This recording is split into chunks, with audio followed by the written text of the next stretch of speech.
아버지가 자녀에게 들려주는 이야기가 여러 가지가 있는데 그 중에 하나 이런 것이 있습니다. 동물 중에서 영리하기로 이름난 여우 한 마리가 바닷가에 갔습니다. 그 여우는 바닷속의 물고기들에게 이렇게 속삭입니다. 물고기 여러분, 바닷속은 위험하니까요. 물에서 나오셔서 우리와 함께 사십시다. 어부들이 그물을 쳐서요, 여러분을 잡으려고 한답니다. 또 큰 물고기들이 여러분을 잡아먹을지도 몰라요. 그러나 육지에 일단 올라오시면은 그런 걱정을 하실 필요가 없지 않습니까? 여우의 초청을 받고 물고기 대표들이 모여서 회의를 합니다. 여우는 머리가 영리하니까 그 말에 일리가 있다는 주장서부터 시작을 합니다. 또 하나 주장은 바닷속에 사는 것은 위험하기는 하지만 그래도 지금까지 잘 살아오지 않았다는 반론이 서로 대립하면서 회의가 진행됐습니다. 물고기들은 오랫동안 논의를 거듭한 끝에 여우의 제안을 거절하기로 결정을 합니다. 그래서 물고기 대표 중에 하나가 물 위로 얼굴을 내밀면서 이렇게 말합니다. 여우님, 우리를 생각해 주시는 것은 고맙지만 우리는 물속에서 사는 것이 마음이 편하답니다. 그렇게 스토리는 끝납니다. 이게 바로 뭐냐면 주이시 버전의, 유대인 버전의 송충이는 솔잎을 먹어야 산다는 스토리입니다. 저녁 식탁에서 자녀들에게 이 이야기를 들려준 아버지가 계속해서 자녀들에게 이런 질문을 합니다. 물고기가 육지에 나오면 어떻게 되지? 그러면 아이들은 물고기가 육지에 나오면 말라 죽게 된다고 대답을 합니다. 그때 아버지는 마침내 중요하게 전달하려던 포인트를 자녀들에게 던집니다. 바로 그거야. 우리 유대인들은 유대인으로 살아야 한단다. 어떤 유혹이 있더라도 우리가 유대인임을 저버릴 수는 없는 거야. 어린이들의 마음속에 분명하지는 않지만 무엇인가 가슴을 울려주는 감동과 깨달음이 있게 그렇게 전달이 됩니다. 이렇게 해서 유대인들은 유대인으로서의 신분과 그 정신을 떠날 수 없다는 것을 어린아이들의 가슴 속에 심어준다는 이야기입니다. 우리 크리스천으로 돌려봅시다. 우리 그리스도인들은 어떻습니까? 우리 그리스도인들은 그리스도인으로 살아가야 합니다. 믿음으로 그리고 은혜로 살아가야 합니다. 그래서 성경은 뭐라고 말하냐? 믿음에서 믿음으로 살아간다고 말합니다. 믿음에서 믿음으로 은혜 위에 은혜를 더한다고 말씀합니다. 믿음 가운데 있어야 믿음이 더해지고요. 은혜 가운데 있어야 더 큰 은혜를 체험하며 살아갈 수 있다는 그러한 말씀입니다. 물고기가 물을 떠나서는 살아갈 수 없는 것처럼 우리 믿는 사람들은 뭘 떠나서 살 수 없습니까? 하나님의 말씀을 떠나서는 살 수가 없습니다. 하나님의 말씀대로 살아야 하나님께서 기뻐하십니다. 그러면은 퀘스천이 생겨요. 뭐냐면은 그러면 어떻게 하는 것이 하나님께서 기뻐하시는 삶인가? 하나님께서 하나님의 말씀대로 살아야 하나님께서 기뻐하신다는데 어떻게 무엇이 말씀을 따라 살아가는 것인가? 질문하지 않을 수가 없습니다. 광야를 통과하는 긴 여정을 떠나는 이스라엘 백성들의 광야 시대의 삶을 통해서 이것을 우리는 배울 수가 있는 것입니다. 그래서 오늘 이 시간에 광야 시대 12번째 스토리입니다. 오늘의 메시지는 간단합니다. 초태생, 소위 처음 나온 것입니다. 초태생은 내 것이니 내게로 돌리라, 이 말씀이에요. 초태생은 내 것이니 내게로 돌리라. 따라합시다. 초태생은 내 것이니 내게로 돌리라. 오늘 말씀 중에 가장 키가 되는 그러한 말씀입니다. 근데 무엇을 말씀하고 있습니까? 10번째 재앙인 장자, 처음 난 것을 멸하는 재앙을 벗어난 이스라엘 백성들에게 헌신의 삶, 드리는 삶을 가르치고 계신 그러한 하나님의 모습을 알려주고 있습니다. 그러니까 요즘 말로 말한다면은 바로 헌금 생활을 먼저 가르치시고 계십니다. 11조 헌금, 감사 헌금, 건축 헌금, 선교 헌금, 주정 헌금 등등 헌금 이야기는 은혜가 되면서도 우리에게 가장 도전이 되는 말씀입니다. 때로는 아예 우리 신앙생활의 걸림돌이 되어서 돈 때문에 그렇지 않아도 스트레스 받는 마당에 교회에서조차 돈 얘기한다고 반문하고 싶은 주제이기도 합니다.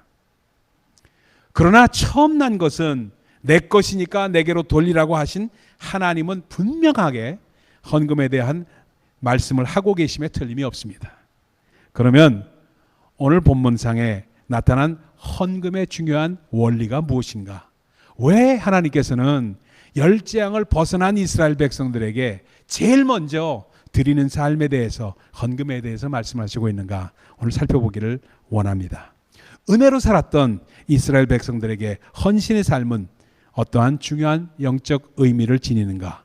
헌금에 대한 원칙은 무엇인가? 오늘 말씀을 중심으로 함께 나눕니다. 첫 번째 원리입니다. 헌금은 은혜 받은 자의 특권입니다. 따라합시다. 특권. 다시 한번 특권. 우리가 땀 흘려 벌어들인 소득의 일부분을 정성스럽게 구분해서 하나님께 드릴 수 있는 것은 은혜 받은 사람의 특권입니다. 아무나 할 수 있는 일이 아닙니다. 하고 싶어도 못합니다. 우리의 소득을 귀하게 쓸 수 있는 것 특권입니다. 우리가 은혜 받은 것에는 배경이 있습니다. 우리를 선택하시고 우리를 돌보신 하나님의 손길이 바로 그 배경입니다. 이렇게 말씀드리니까 그러면 하나님이 우리를 돌봐주시고 그것에 대한 대가를 요구하시는 건가 하고 의아해 하실 분이 계실지 모르겠습니다. 마치 트럼프 대통령이 방위금 그 분담을 더 요구하는 것 같이 느낄 수도 있습니다. 하나님이 내가 아니었으면 너희는 죽었을 너희들 아니냐, 그러니까 그것은 다 내 것이다 하고 말씀하시는 것으로 이 말씀을 받으면은 하나님을 마치 대가를 요구하는 조폭같이 여기는 것입니다. 물론 그것이 아닙니다. 하나님이 무엇이 부족하셔서 인간의 물질을 가져오라고 하시겠습니까? 우리가 얼마를 드린다고 하나님의 부요함에 더 하시겠습니까? 분명히 그것이 아닙니다. 헌금을 하나님께 드림으로 우리가 받았던 하나님의 은혜를 기억하고 또한 앞으로 계속 누리라는 것입니다. 그 은혜를 잊지 말고 누리라. 삶의 가치를 잊지 말라는 것입니다. 이것을 가장 잘 이해할 수 있는 것이 바로 성경에 기록하고 있는 마게도냐 교회의 헌금입니다. 사도 바울이 고린도후서 8장에 감격해서 이렇게 말합니다. 잘 들어보십시오. 형제들아, 하나님께서 마게도냐 교회들에게 주신 은혜를 우리가 너에게 알게 하노니 환난의 많은 시련 가운데서 저희는 넘치는 기쁨과 극한 가난이 저희로 풍성한 연보를 넘치도록 하게 하느니라. 마게도냐 교회는요, 은혜를 풍성하게 받으니까 그들은 정말 기근도 있고 어려움도 있고 너무나도 어려웠는데 그 어려움 가운데도 그 은혜 때문에 풍성한 연보를 하나님께 드리고 그 드린 것으로 인해서 오히려 더 감사하고 그렇게 드릴 수 있는 것을 특권으로 여겼다고 성경에 기록하고 있습니다. 이 연보를 특권으로 여겼다는 겁니다. 영어 성경에는 이것을 아주 직접적으로 표현합니다. They took it as their privilege. 나누는 것을 특권으로 여겼다 하고 성경은 기록하고 있습니다. 여러분, 질문을 한번 해볼게요. 하나님께 아무나 헌금합니까? 아닙니다, 여러분. 헌금은 은혜 받은 자 외에는 할 수가 없습니다. 은혜 받은 자, 하나님의 자녀만이 하나님께 드릴 수가 있습니다. 물건 사는 것이 아닙니다. 11조를 하나님께 드리고 하나님께 흥정을 하는 경우가 있습니다. 실제로 그런 간증을 들을 때도 있습니다. 사실 그런 간증은요, 가장 저속한 간증입니다. 11조를 강조하려는 의도는 알겠지만 11조를 드렸더니 부자가 되었다는 간증은 이제 우리는 그만해야 합니다. 그런 간증을 할 필요가 없어요. 11조를 드리는 것, 헌물을 드리는 것은 하나님께 무엇을 바라고 드리는 것이 아닙니다. 이미 주신 은혜에 감사해서 드리는 우리의 특권일 뿐입니다. 그리고 늘 그 은혜 속에서 살기 위해서 우리의 갈망을 표현하는 것입니다. 헌금 가지고 하나님과 흥정하지 마십시다. 아마 유대인들이요, 그런 하나님과 그런 흥정을 가장 많이 하는 민족인 모양입니다. 그래서 이런 조크가 있어요. 유대인들이 배를 타고 가다가 배가 파손이 된 경우가 있었습니다. 망망대해에 널빤지 조각에 몸을 지탱한 채 유대인 몇 명이 함께 표류하고 있었습니다. 그러자 그중 한 유대인이 하나님께 기도를 합니다. 하나님, 우리를 좀 구조해 주세요. 하나님께서 구조해 주시면은 제 재산의 절반을 하나님께 드리겠습니다. 그런데 전혀 응답이 없었어요. 밤이 되었습니다. 캄캄한 밤중에 풍랑은 심해지고 마음이 조급해지기 시작했습니다. 기도를 바꿨습니다. 하나님, 우리를 구조해 주시고 우리를 안전하게 인도하시면 제가 재산의 3분의 2를 드리겠습니다. 그런데도 하나님으로부터 아무런 소식이 없었습니다. 그리고 밤이 지나서 새벽을 맞이합니다. 또 기도합니다. 무사히 집으로 돌아가게 하시면 제 재산의 전부를 하고 기도하는데 옆에 있던 유대인이 급히 말합니다. Wait a minute, stop the deal. 잠깐 거래를 멈추시오. I see an island right there. 내가 지금 저기 섬이 보입니다. 하더라는 거예요. 이게 주이시 조크예요. 그만큼 돈에 대한 집착이 강하기 때문에 헌금을 드리는 것을 하나님과의 흥정으로 그들은 받아들였습니다. 하나님께 물질을 드릴 수 있는 것을 여러분 감사하십시다. 엄청난 특권이요 은혜입니다. 액수가 중요하지 않다고 여러분에게 수차 얘기했습니다. 마음이 중요할 따름입니다. 물질을 드리는 것이 아니라 우리 자신을 드리는 것입니다. 여러분 교회사를 읽어보면 기가 막힌 이야기가 많이 나와요. 옛날 우리 한국교회 초창기 때 아니 교인들이 무슨 돈이 있었어요? 돈이 아무것도 없었습니다. 여러분 오히려 교회가 가난하면 더 은혜가 큽니다. 여러분 교회가 부자이면 은혜가 적어요. 여러분 정말 그래서 물질을 드리는 것이 아니라 사람들이 어떻게 했냐면 자신을 드렸어요. 어떻게 했냐면요, 교인들이 돈이 없으니까 가난한 옛날 그 특히 시골에서는 무슨 헌금 드릴 돈이 있습니까? 그래서 생긴 것이 뭔지 아세요? 날연보였어요. 날연보. 시골 교회에서는 성행했습니다. 한 달 가운데 며칠을 하나님께 드리냐? 날연보는 자기 이름과 날짜를 종이에다 적어서 기록해서 드리는 연보였습니다. 며칠을 품팔듯이 그날 다른 일 하지 않고 주의 일에 전념하겠다는 자신의 날짜를 기록한 연보가 날연보였습니다.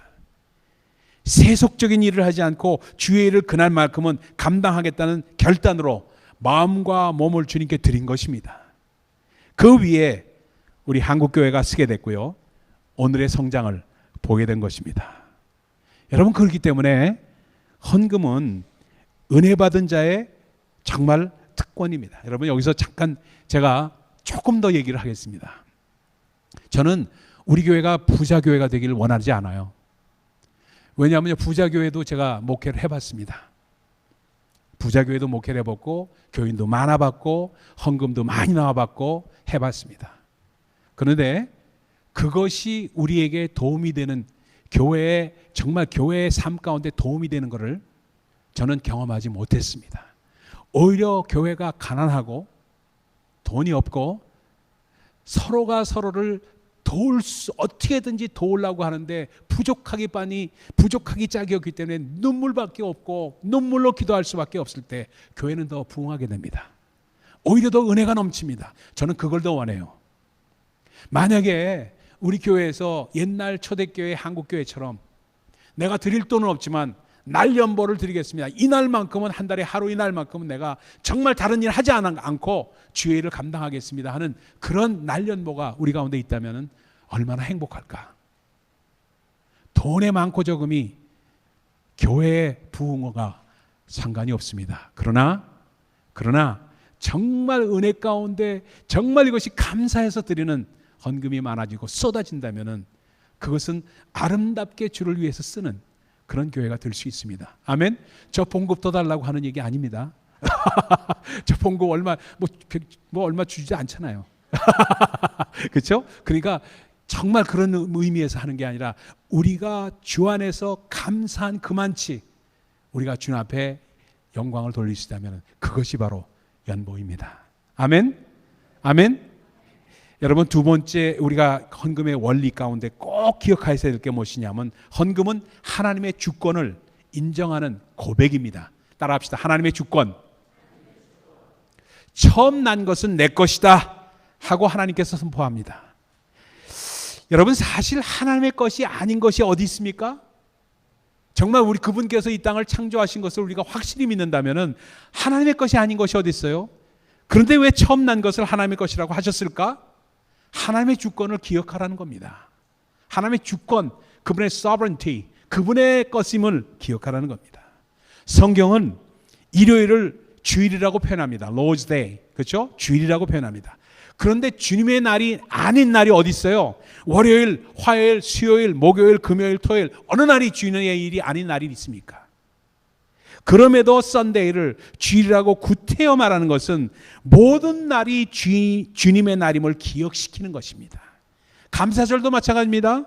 모든 날에 감사하면서 우리가 살아야 하지만 감사절을 특별히 설정해서 감사의 마음을 돌이키고 감사함으로 살아갈 수 있는 것을 기억시키고자 하는 것입니다. 그러니까 처음 난 것이 하나님의 것이라는 것은 전체가 하나님의 것이라는 것을 기억시키는 선포이십니다.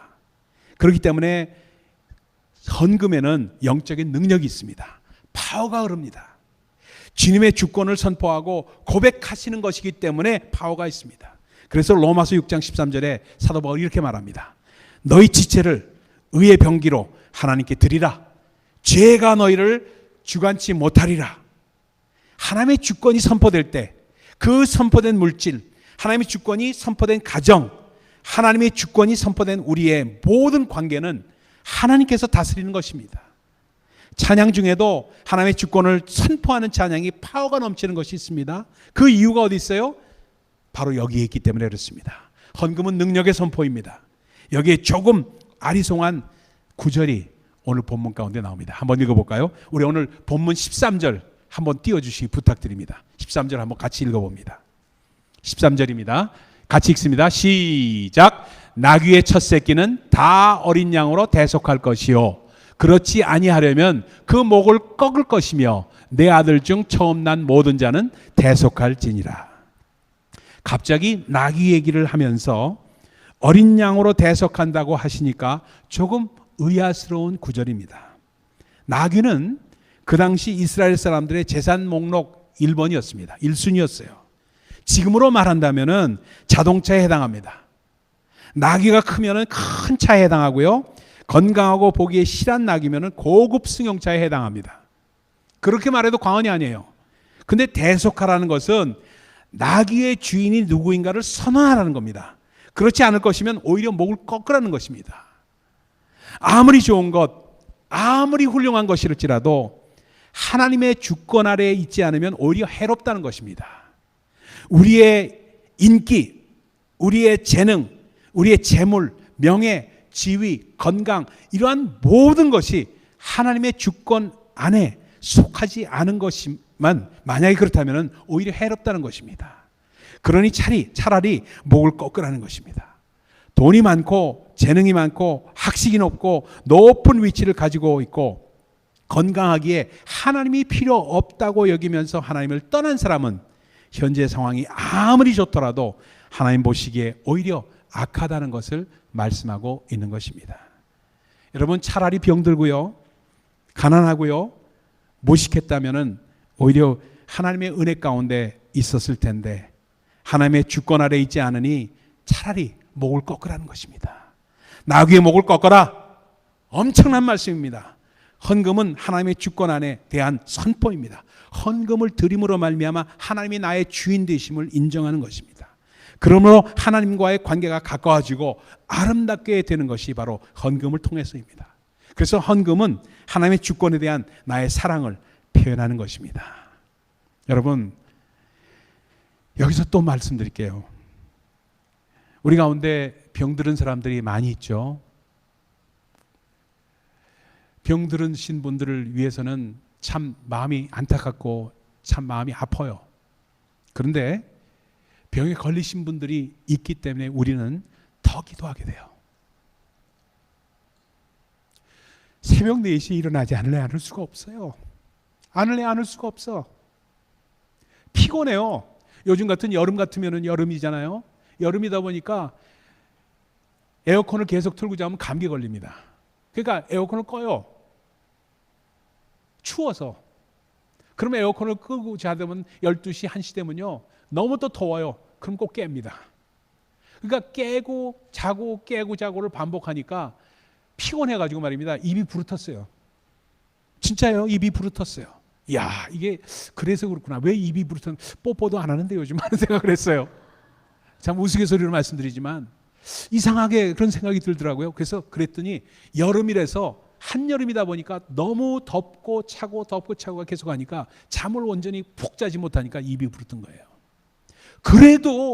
그럼에도 불구하고 새벽 4시면 반드시 일어납니다. 왜? 기도할 게 너무 많아. 기도할 게 너무 많아. 그 아프신 분들, 그리고 어려움을 당하신 분들, 그리고 힘드신 분들 위해서 기도하지 않을 수가 없는데 어떻게 해요? 어떻게.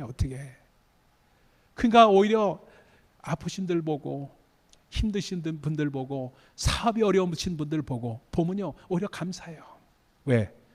기도할 수 있기 때문에. 그거 없다면은요, 오히려 늘어져가지고 아마 6시, 5시, 6시, 7시 막 그렇게 일어날지도 몰라요. 왜? 우리 교회 새벽기도 없잖아요. 그러니까 그 아침에 묵상하고 나서 그거 글 올리는 것, 그거 하기 위해서도 물론 그렇게 일어나지만 더더욱이나 여러분들 위해서 기도하기 위해서 그렇게 일찍 일어납니다. 왜? 정말 감사해요. 감사가. 그러니까 그렇게 묵상하고 그렇게 기도하기 때문에 하루 종일을 주님과 함께 동행합니다. 제가 감히 여러분 앞에 이런 말씀을 드린다는 게 너무 송구스럽고 어려운 말씀인지 모르지만 주님과 동행하는 삶을 살아요. 왜? 말씀이 떠나질 않기 때문에. 그리고 입에서 기도가 떠나질 않기 때문에. 밥을 먹으면서도, 그리고 화장실에조차도 하나님의 말씀이 떠나질 않아요. 그리고 기도가 떠나질 않아요. 그래서 정말 한국에 있는 유명한 목사님, 유기성 목사님 잘 아시죠? 24시간 주님과 동행하는 기도 이러죠. 그걸 훈련해서가 아니라 저절로 되는데 어떻게 해? 저절로 되는데. 여러분, 참 우리가 정말로 우리 가운데 정말 그렇게 된다면은 어떻게 되냐? 바로 하나님의 주권을 인정하는 삶을 살 수밖에 없게 되어 있습니다. 그분을 인정하는 겁니다. 세 번째 원리를 꼭 기억하십시다. 헌금은 거룩함의 결단입니다. 따라합시다. 거룩함. 다시 한번 거룩함. 첫 태생은 거룩하게 구별하여 내게 돌리라 하고 말합니다. 거룩히 구별하여 놓는 것이 중요합니다. 거룩하게 구별하지 않고 내는 것은 헌금이 아니라는 것입니다. 그러면은 이제 중요한 질문을 하나 여러분에게 드리겠습니다. 양 가운데 어느 것이 거룩할까요? 거룩하게 구별하라고 했는데 어떤 것이 거룩한 것입니까요? 어떻게 하는 것이 거룩하게 구별하는 것입니까? 잘생긴 양을 고르는 것이 거룩하게 구별하는 것입니까? 그러면 잘생긴 양이 아니면은 정말 잘생긴 양이 거룩한 양이라는 뜻입니까? 아니면은 못생긴 양은 거룩한 양이 아닙니까? 돈은 또 어떻습니까, 여러분? 빳빳한 새 돈이 거룩한 돈입니까?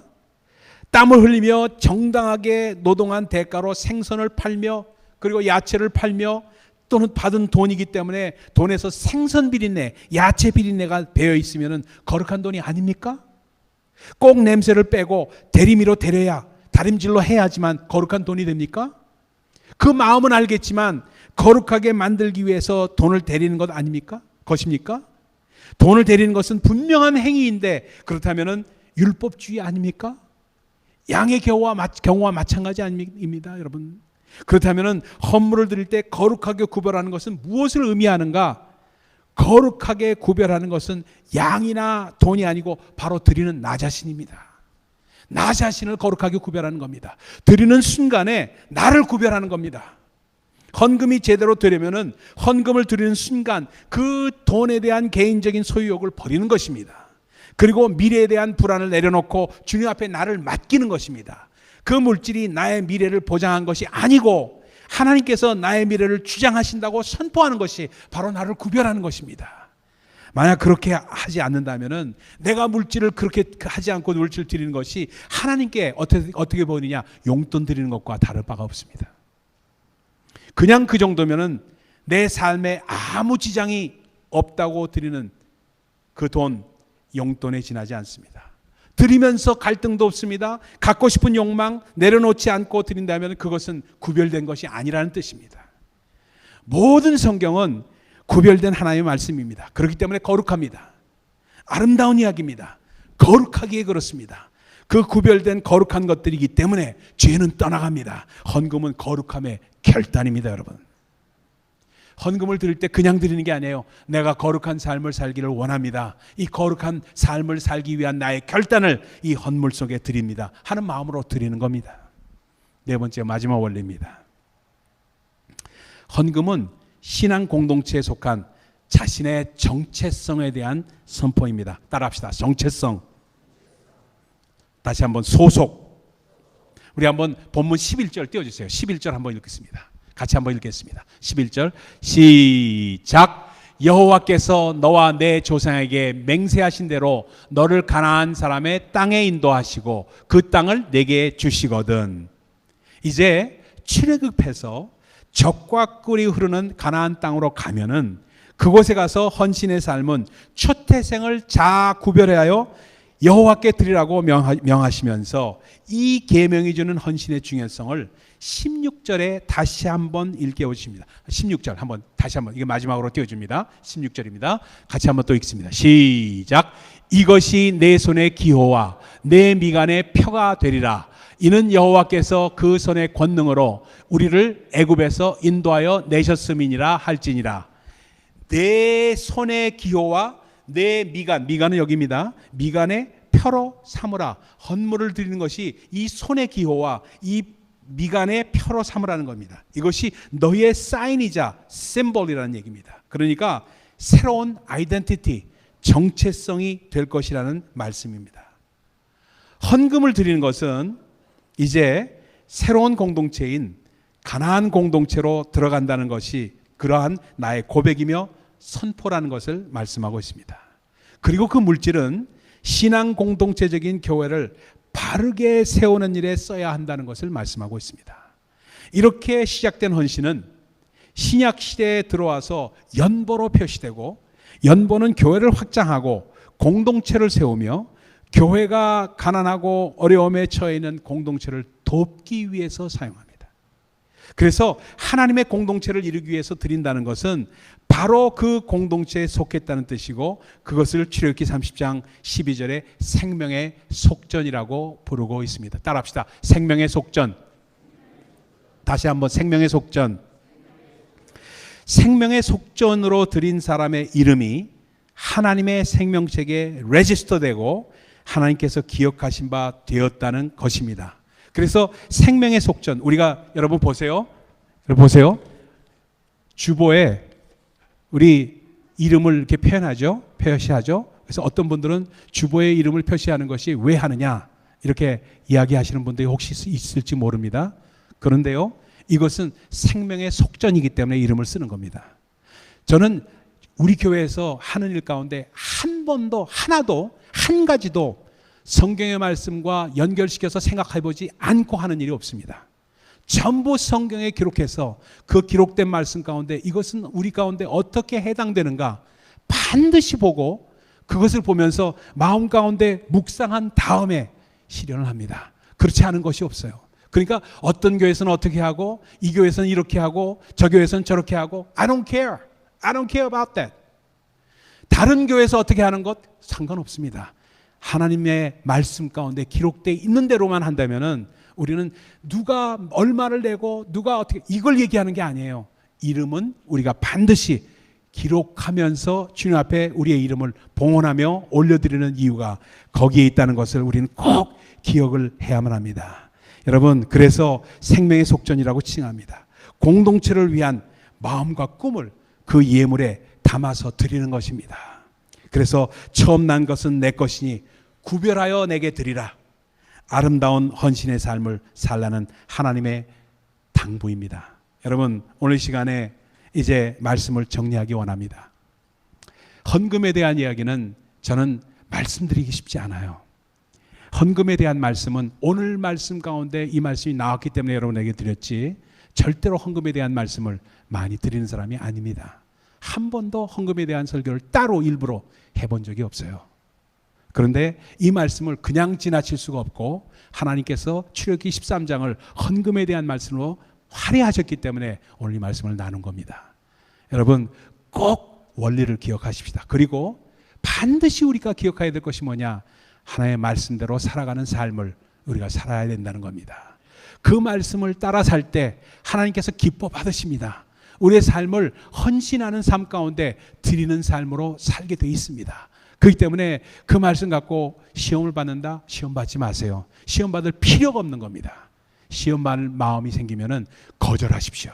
그리고 반대 스피릿으로 나가셔야 됩니다. 그래야 여러분이 성장하실 수 있어요. 절대로 하나님께 영광을 돌리는 말씀대로 살아가는 우리 가득한 교회 되기를 예수 그리스도 이름으로 축원드립니다. 기도하겠습니다. 하나님 감사합니다. 오늘 이 말씀 가운데 정말 우리의 삶을, 우리의 헌신을 정말 돌이켜볼 수 있도록 도와주셨기를 원합니다. 하나님, 우리의 헌신을 다시 한번 새롭게 할 수 있도록